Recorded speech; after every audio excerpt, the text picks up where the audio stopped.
Hey, this is Tom, and there's breaking news out of Russia. Apparently, Putin is about to address the nation, and from what it basically sounds like, he's going to recognize the independence of the separatists that took over parts of eastern Ukraine. And essentially, what it means, although it sounds very technical, it means that Putin is changing the rules of the game. Because what a lot of you don't know is that back in 2014, when the separatists grabbed a piece of Ukraine and basically declared independence, they are, by the way, pro-Russian separatists, rebels, whatever you want to call them. They signed a bunch of agreements essentially saying, well, Russia is not going to meddle. They're not going to claim it's theirs. Ukraine is not going to meddle. We're just going to let them be. And the agreements basically said, it's called the Minsk agreements. Minsk is the capital of Belarus. And the Minsk agreements basically stated that it's going to be like a status quo. And it's been like that. It's been tense over there, but basically pretty much the agreements held up.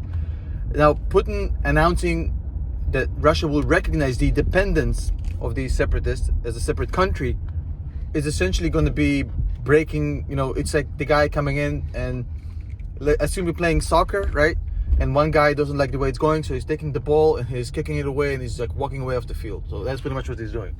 So that's a major escalation of the situation right here. And it's not good. It's not good. In fact, a lot of Western embassies are evacuating. But you have to understand that when you hear about evacuations of foreign nationals and such, a lot of it is precautionary, and they have to be extra cautious and extra careful. It doesn't necessarily mean that the war is coming tomorrow. But look, the dude has 200,000 troops on the border. He has tanks, infrastructure, logistics. He definitely can start a war. But I think still, and I hold this opinion, even though it's getting harder to hold this opinion, that it's still a lever that he's trying to pull to leverage to get some concessions from NATO. He's essentially he's playing a game of chicken, and he's basically accelerating right now just to show the other party that he's not going to back down, because that's a major play right now. The thing is, if it actually escalates to a war, because it might, at this point, every little spark can start a complete clusterfuck. If it escalates to a full-on war, everybody will lose, even him. Ukraine will lose, will suffer. Russia has nothing to gain from taking over Ukraine. They're going to unify NATO against them. It's going to be the biggest war in Europe since 1945.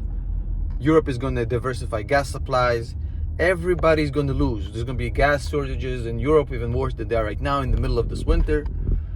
What's left of it anyways. So things are not looking good. Here's the thing.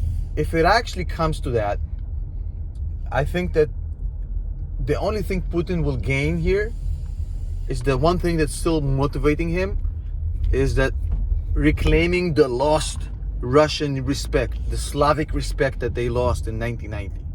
That's the only thing he has to gain here. And he's going to drag his entire people and the entire country into this bullshit war because of his own kind of insecurities and inferiority complex post 1990. In my heart, I think that Putin, even though he's a really bad man and a vicious one, he's not illogical.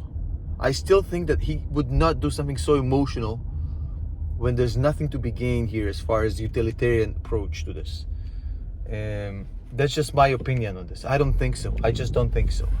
But if he does, and I was wrong about it, that's gonna suck for everybody. I'm not gonna lie. I speak to a lot of Russian friends, a lot of Ukrainian friends. There's literally nobody who wants this war.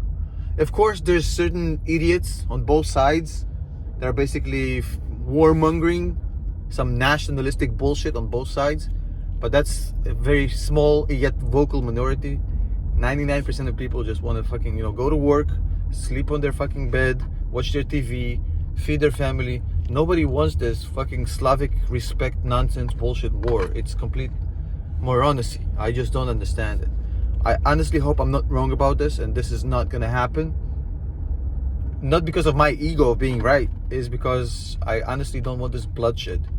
Because there's one thing I can tell you: this no war has ever had a clear winner. Every time people go to war, there's only fucking losers. So let's pray that this motherfucker finds a ladder to climb down from this tree he climbed on.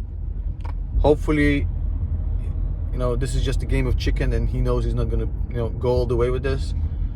But at this point, who knows? I still think that, look, it would be very crazy for me to think that this war happens despite zero interest from anybody.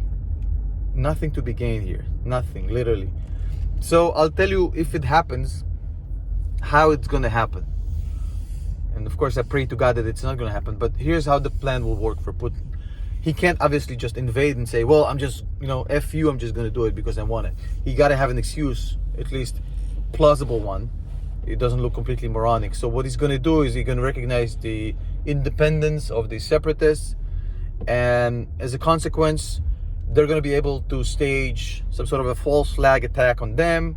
They're gonna call Mother Russia for help. Now that they've been recognized as an independent country, they're gonna call Putin and say, "Oh, we're being attacked, women and children, blah blah blah," the whole spiel, and then Russia is gonna come to the rescue of these people, and that's gonna be the official excuse. That's what he's trying to create. For that to happen, he needs to provocate Ukraine into attacking the separatists. So that's what's gonna happen in the next few hours, few days. They're gonna try to provoke some sort of an incident on the eastern border, so they can actually create this attack or whatever. I don't think he can get away with a complete false flag attack. It's going to be kind of obvious now that everybody's expecting it. But if they can provoke somebody on the Ukrainian side to do something stupid, yeah, that's going to be his way in. And when you have a bunch of guys sitting on the border, tensed up and ready to go, you only need one idiot to start a war. Yeah, let's hope it doesn't happen. See you later.